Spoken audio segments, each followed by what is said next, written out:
Imagine the role of engines, the split-second decisions, and the rivalry that fuels Formula One. Hi everyone, my topic today is data-driven insights into Formula One performance and rivalry. Or in other words, what if we could see the story of F1 through data? Let's start by zooming out to get a big picture view of F1 history. From this world map, you can see races held across the globe. Most of them are concentrated in North America, South America, and Europe. And the deepest color is in Europe, showing it's truly the heart of F1. Now that we know where the races are, let's look at who dominate them. The data shows a familiar pattern. Mercedes, Red Bull, Ferrari, and McLaren lead the grid, each contributing about 10% of all entries. Next, let's shift from participation to success. Here, Mercedes tops the chart with over 200 podium finishes, followed by Red Bull around 160 and Ferrari around 150. These three teams have truly defined the modern F1 landscape. Now that we know which teams dominate, let's look at where the talents come from. Looking at the pie chart, more than 62% of all drivers comes from Europe. British drivers lead at 17%, followed by German and French drivers. And from this pool emerged two icons we will focus on today, Lewis Hamilton from the UK and Max Verstappen from the Netherlands.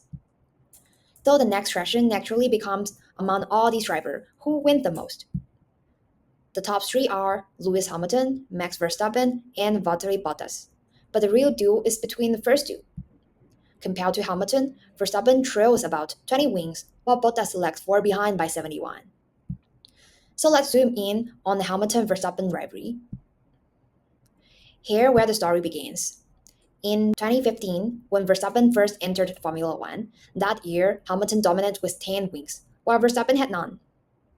From 2015 to 2020, Hamilton constantly stayed at the top, while Verstappen slowly climbed his way up the ladder. Then come to the turning point. After 2020, Hamilton's wins started to drop and Verstappen's victory exploded.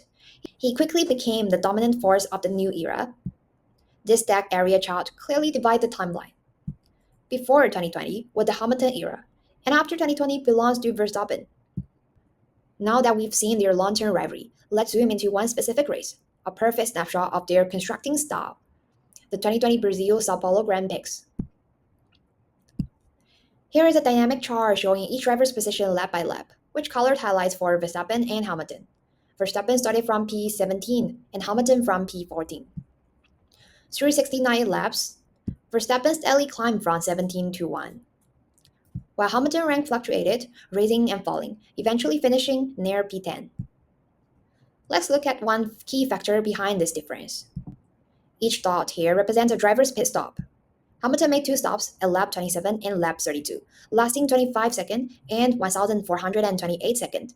Verstappen had just one stop at lap 32, lasting 1,410 seconds. That saved him about 33 seconds overall, which is a decisive advantage. Interestingly, most drivers also pitted around lap 32 because of a red flag caused by William rookie Franco Colapinto's crash. Everyone used that time to pit efficiently. Now let's look at another perspective, their speed. In a box plot, we can see most drivers have similar average speed, around 182 km per hour. Both Verstappen and Hamilton have short boxes, meaning stable speed, but Verstappen's median is slightly higher, about 185 km per hour, compared to Hamilton's 182. If we overlay their lap-by-lap speed curves, Verstappen's line mostly stay above Hamilton's, smooth, consistent, and fast. Look at the overall trend. All drivers, including Verstappen and Hamilton, experienced two clear dips in speed, one around the laps 27 and another between laps 40 and 42. Now we ask, what happened here? When we compare with average field speed across all 2024 races, the second dip looks normal as it matches a typical race pattern. But the first sharp drop is unique to this race, and according to the race replay data, it coincided with heavy rain that reduced visibility, so all drivers slowed down, temporarily for safety. Finally, let's wrap up this race story. Here is the timing tower view showing each driver's time gap to leader. You can see Verstappen in blue, maintaining a comfortable lead throughout the final laps, a clear demonstration of race control and consistency. From decades of F1 history to one ring race in Sao Paulo, the numbers reveal the shift of dominance from Hamilton's era to Verstappen's reign. And thank you